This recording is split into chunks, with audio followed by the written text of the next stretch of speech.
अस्सलाम वालेकुम, मैं हूं फैसल तारिड़। आज 18 अक्टूबर बरोज हफ्ता सुप्रीम कोर्ट ऑफ पाकिस्तान के सामने मौजूद हूं। आज सुप्रीम कोर्ट पर ही तमाम नजरें लगी हुई हैं कि आज जस्टिस याह्या खान की सरबराही में सुप्रीम कोर्ट से क्या फैसला होता है। और सुप्रीम कोर्ट के अंदर जो जस्टिस याह्या खान साहब ने तब्दीलियां की हैं उस हवाले से भी बात करनी है। और इसके अलावा कुछ सियासी खबरें भी हैं, खास तौर पे सुहेल खान अफरीदी वज़ीर आला तो वो बन गए, पिछले 48 घंटों में यहां से आधे किलोमीटर के फासले पर वो केपी हाउस के अंदर मौजूद हैं। उन तक क्या इस वक्त साजिशें की जा रही हैं, क्या जाली पैगामात पहुंचाए जा रहे हैं?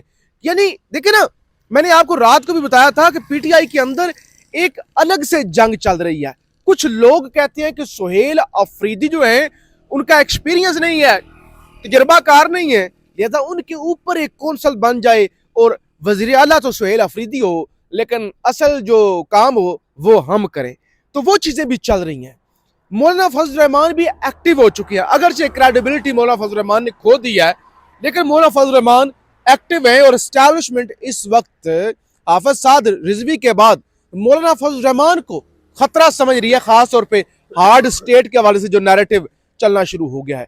आर्मी चीफ ने काकूल अकेडमी के अंदर आज एक खिताब किया, उस खिताब की अफगानिस्तान से लेकर इंडिया तक गूंज है और खतरात बढ़ना शुरू हो गए हैं कि शायद एक दफा फिर से इंडिया और पाकिस्तान की जंग, देखें अफगानिस्तान और पाकिस्तान की तो हो ही रही है, इस हवाले से भी इस वीडियो के अंदर हम बात करेंगे।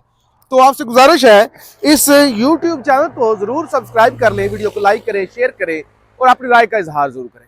सुप्रीम कोर्ट खड़े हुए हैं, वैसे तो देखें ये साथ ही जो है वो पार्लियामेंट की बिल्डिंग जो है वो मौजूद है और ये दिखाएं जी जरा, इस तरफ पार्लियामेंट है और इस तरफ जो है वो सुप्रीम कोर्ट है। साथ में आप देख रहे हैं वजीर आजम हाउस है, ये FBR की बिल्डिंग, उसके सामने खड़े हुए हैं।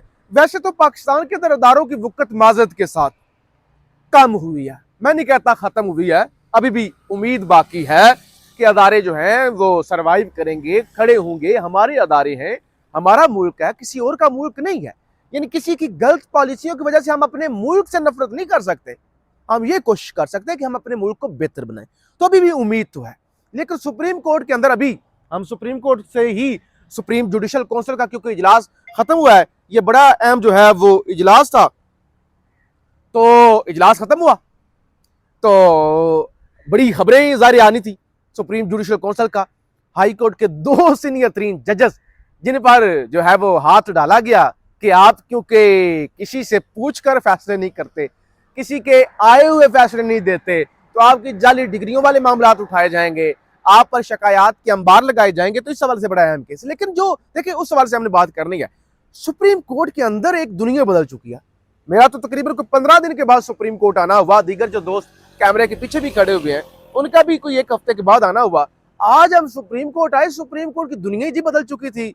गेट ऊपर जनाब सामने रिसेप्शन, नए से नए कमरे बन चुके हैं, फैसिलिटेशन सेंटर बन चुके हैं, नई जो है वो जिसे कहते हैं कि कैंटीनें बन चुकी हैं, सीढ़ियां और मीडिया का जो जहाँ पे प्रेस कॉन्फ्रेंस होती है वो भी बाहर कर दिया गया। यानी लगता है ये एक जगह है, ये अमर नवाज साहब अगर आप दिखा सकें, शायद जूम करने से भी नजर नहीं आएगी, इधर काजी फायज ईसा ने थोड़ा सा अगर आपको नजर आ रहा है जहां से ये गाड़ी डाला गुजर रहा है, कोई 17 करोड़ रिपोर्ट हुआ था, अल्लाह जानते हैं अब 17 करोड़ था या 1 करोड़ था या कितना था। वो यहाँ पे वो उन्होंने वो एक वो मज़ारात पता नहीं क्या वो बना दिया था ना कि ये जी वो यहाँ पे दुनिया आके देखा करेगी, इंसानी हकूक का मकबरा जिसे कहा जाता है।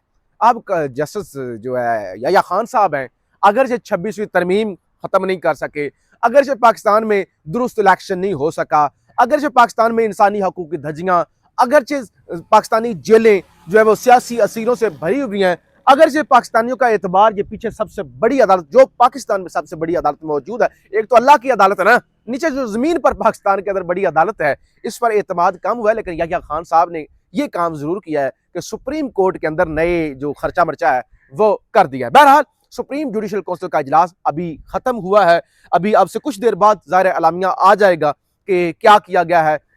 फिर सुप्रीम कोर्ट के हाई कोर्ट के जजेस के साथ क्या उन्हें इंसाफ मिला है या उनकी शिकायत को निपटा दिया जाएगा, तो वो जैसे ही आएगा हम आपके सामने रखेंगे।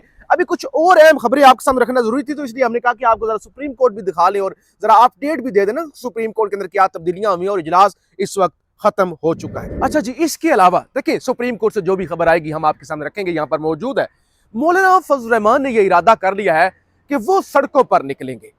मौलाना फजल रहमान सख्त मायूस हैं कि उनके हाथ में आई कुछ नहीं है। देखिए मौलाना फजल रहमान 26वीं तरमीम उनकी क्रेडिबिलिटी बन गई थी, पीटीआई का वर्कर भी उनकी इज्जत करना शुरू हो गया था और वो जो एक इत्तेहाद वाला मामला था ना वो भी बनना शुरू हो गया था। फिर कहा गया जी वो असल में अली अमीन गंडापुर जब तक रहेगा मौलाना के साथ इत्तेहाद नहीं हो सकता। सुहेल अफरीदी नामजद हुए, मौलाना का किरदार इंतहाई मशकूक था, मशकूक नहीं था, बल्कि मैं अब वो मौलाना के लिए अल्फाज नहीं इस्तेमाल करना चाहता, अजीब व गरीब था ना। आप जाके वो अपना चलिए आपकी आपकी आपकी मर्जी है, आप अपने भाई को उम्मीदवार लेकर आ गए, लेकिन आपने वो इंतखाब को चैलेंज कर दिया जो आइन के मुताबिक था और आप एस्टैब्लिशमेंट की पिच पर जाके खेलना शुरू हो गए। अब मौलाना ने ये ऐलान कर दिया कि भाई हम सड़कों पर निकलेंगे और हम बहुत जल्द कॉल देने जा रहे हैं। ख्वाजा आसफ कह रहे हैं कि मैं मरियम नवाज को खराज तहसीन पेश करता हूं जिसने टीएलपी के फितने को, दहशतगर्दों को कुचला है। यानी कहते हैं मैं सलाम पेश करता हूं मरियम नवाज ने मुरीद के अंदर जो कत्लेआम करवाया है। पाकिस्तान को एक हार्ड स्टेट बनना होगा। तो जो हाफिज साहब की जमात के साथ हुआ, क्या मौलाना के साथ भी ये हो सकता है? मौलाना ने बहुत जल्द कॉल देने जा रहे हैं और आज कामरान मुर्तजा साहब जो सेनेटर है उन्होंने भी ये कहा कि हमने पहले से सोचा हुआ था हम मार्च करेंगे क्योंकि हर हर हर जो अदारा है वो खत्म हो चुका है। लेकिन नजम सेठी कहते हैं मौलाना इसलिए गुस्से में है कि मौलाना चाहते थे उनका भाई चलो वज़ीर आला बने या ना बने एटलीस्ट गवर्नर ही बन जाए, तो मौलाना को कुछ मिला ही नहीं है। जब नहीं मिला तो फिर मौलाना फजल रहमान अब गुस्से में हैं, वो इंतशार फैलाएंगे या वो सड़कों पर निकलेंगे या दमादम मस्त कलंदर वो होगा। एक तरफ तो ये सूरत हाल है, दूसरी तरफ इद्दत निकाह केस के दौरान खाबर मानिका पर तशद्दुद केस, नामजद वकला नईम हैदर पंजोथा, फतेहुल्लाह बरकी और दीगर जो गैर हाजिर वकला थे उनके वारंट गिरफ्तारी जारी हो गए। वो जो छोटा मोटा धक्का लगा था खाबर मानिका को, तो वो एक चीज हो गई। आज काकूल अकेडमी के अंदर पासिंग आउट तकरीब थी, फील्ड मार्शल आसिम मुनीर साहब मेहमान खुसूसी थे। फील्ड मार्शल साहब ने बड़ी तगड़ी ज़ाहिर गुफ्तगू की। उन्होंने कहा अगर दोबारा जहारियत की कोशिश की गई तो पाकिस्तान दुश्मन की तवक्कुआत से कहीं ज्यादा सख्त जवाब देगा।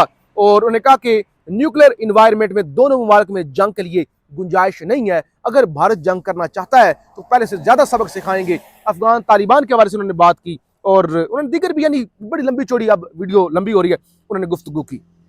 और फिर सुहेल अफरीदी के जो सिक्योरिटी ऑफिसर हैं उनको तब्दील किया गया है। और खबर ये है डीपीओ मर्दान जहूर बाबर अफरीदी, यानी ये भी अफरीदी हैं और सुहेल अफरीदी वज़ीर आला, तो दो अफरीदी आ गए हैं। जहूर बाबर अफरीदी को वज़ीर आला सुहेल अफरीदी का चीफ सिक्योरिटी ऑफिसर मुकर्रर कर दिया गया है। तो ये जनाब सूरत हाल है। बल्कि दफ्तर खारजा, साथ दफ्तर खारजा मौजूद है, इसका एक आखिर में बयान आपके सामने रखना चाहता हूँ। खबरें मेरे पास बड़ी हैं, मैं कोशिश करूंगा अगले वीलॉग में ये जो सुप्रीम कोर्ट से अलामिया आता है, क्या जिसका फैसला होता है, वो तफसील से आपके सामने बयान कर दूंगा। जरा दफ्तर खारजा का एक बयान सुनिएगा। कहते हैं अफगानिस्तान में इस वक्त कोई आइन मौजूद नहीं, वहां एक ग्रोह ताकत के बलबूते पर इक्तदार में है। चंद दिन पहले भी दफ्तर खारजा से स्टेटमेंट आई थी कि अल्लाह करे वो वक्त आए, यानी वो कहते हैं कि जब अफगानिस्तान में अवाम की तवक्कुआत के मुताबिक हुकूमत है, यानी अवामी हुकूमत हो। आज कह रहे हैं अफगानिस्तान में इस वक्त कोई आइन मौजूद नहीं, अफगानिस्तान निकाल दें, सिर्फ इसको ना डैश डैश कर दें, अफगानिस्तान निकाल दें। डैश में इस वक्त कोई आइन मौजूद नहीं, वहां एक ग्रोह ताकत के बलबूते पर इक्तदार में है।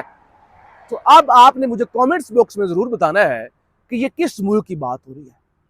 नहीं, अगर सिर्फ अफगानिस्तान का नाम निकाल दें तो दफ्तर खारजा साहब जिस मुल्क के दफ्तर खारजा है यहाँ पे भी डिफरेंट सूरत हाल है। बच्चा जी एक और खबर माजरत के साथ मैं भूल रहा था आपके सामने रख दूं।